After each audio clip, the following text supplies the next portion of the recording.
দেশ সভাপতি ইসলামী আন্দোলন বাংলাদেশ ময়মনসিংহ মহানগর। আমি বিগত 2018 সালেও এমপি নির্বাচন করেছিলাম এই আসন থেকেই, কিন্তু তখন নির্বাচন কি হয়েছে সকলেই জানা।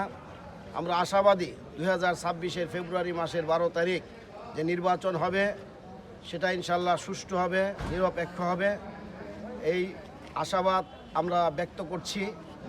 নির্বাচন কমিশনের সাথে কথা হয়েছে, তারাও চেষ্টা করবে শতভাগ সুষ্ঠু নির্বাচন পরিচালনা করার জন্য।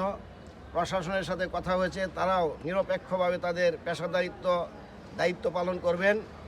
পাশাপাশি আমি আমার সহযাত্রী ইসলামী যুব আন্দোলন বাংলাদেশ, শ্রমিক আন্দোলন বাংলাদেশ, ছাত্র আন্দোলন বাংলাদেশ, আইম্মা উলামা পরিষদ, মুক্তিযোদ্ধা পরিষদ এবং শিক্ষক ফোরাম সহ সকল সহযোগী সংগঠন এবং মূল সংগঠনের সকলকে আবেদন করব যে আপনারা নির্বাচনী আচরণবিধি মেনে ইনশাল্লাহ গণসংযোগ করবেন।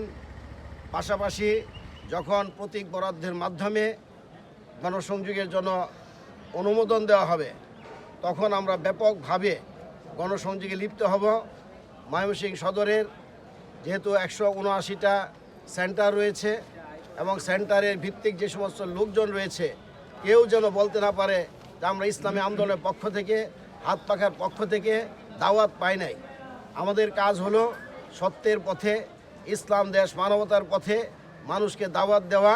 সেই দাওয়াত থেকে যেন একজন লোকও বঞ্চিত না হয়, আমি আমার সহযাত্রীদের সেই আহ্বানই জানাচ্ছি এবং জনগণকেও প্রতি আমার একটাই আহ্বান যে আজকে আমরা যেন অতীতের সেই 54 বছরের হিংসা বিদ্বেষের রাজনীতি যাতে এই দেশে না থাকে। যারা ভদ্রলোক, শিক্ষিত লোক, ভালো লোক, তাদেরকে আপনারা নির্বাচিত করবেন যাতে আমরা একটা সুন্দর বাংলাদেশ পাই, নতুন বাংলাদেশ পাই, যেখানে কোনো হামলা মামলা থাকবে না, গায়েবী মামলা থাকবে না, হিংসা বিদ্বেষ থাকবে না, একটা সুন্দর পরিবেশ হয়। সর্বোপরি সকলকে ধন্যবাদ জানিয়ে আগামীর এবং আমরা ময়মনসিংহ সদর 4 আসন থেকে হাত পাখা প্রতীকে বিজয় লাভ করতে পারি সেই আশাবাদ ব্যক্ত করে শেষ করছি। আল্লাহ হাফেজ। বাংলাদেশ জিন্দাবাদ, ইসলামী আন্দোলন বাংলাদেশ জিন্দাবাদ, ইসলাম জিন্দাবাদ, পীর সাহেব চরমনাই হুজুর জিন্দাবাদ, হাত পাখা জিন্দাবাদ।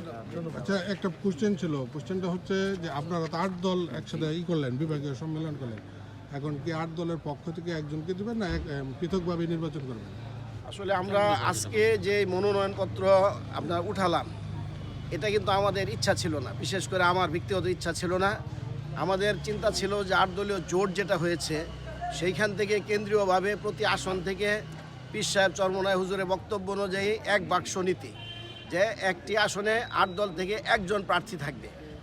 আমরা অপেক্ষায় ছিলাম, সেই 16 ডিসেম্বর ঘোষণার প্রত্যাশা ছিল 17 ডিসেম্বর, কিন্তু ইতিমধ্যেই বাংলাদেশ জামাতে ইসলামীর প্রার্থীরা তাদের মনোনয়নপত্র সংগ্রহ শুরু করেছে, যেটা আসলে আমি মনের থেকে এটা আসলে আশা করি নাই।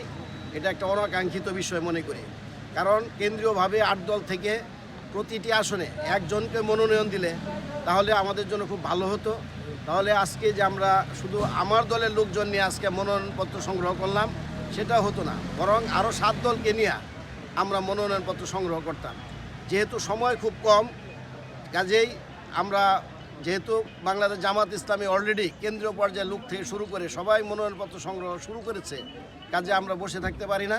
আমাদের পীর সাহেবের চরমনাই হুজুরের নির্দেশ অনুযায়ী 300 আসনেই আমাদের প্রার্থী রয়েছে, কাজে 300 আসনেই আমরা মনোনয়নপত্র সংগ্রহ করব। এরপরে কেন্দ্রীয় সিদ্ধান্ত অনুযায়ী হয়তো প্রতি আসনে একজনই থাকবে, সেটা আমাদের প্রত্যাশা। জি, ধন্যবাদ।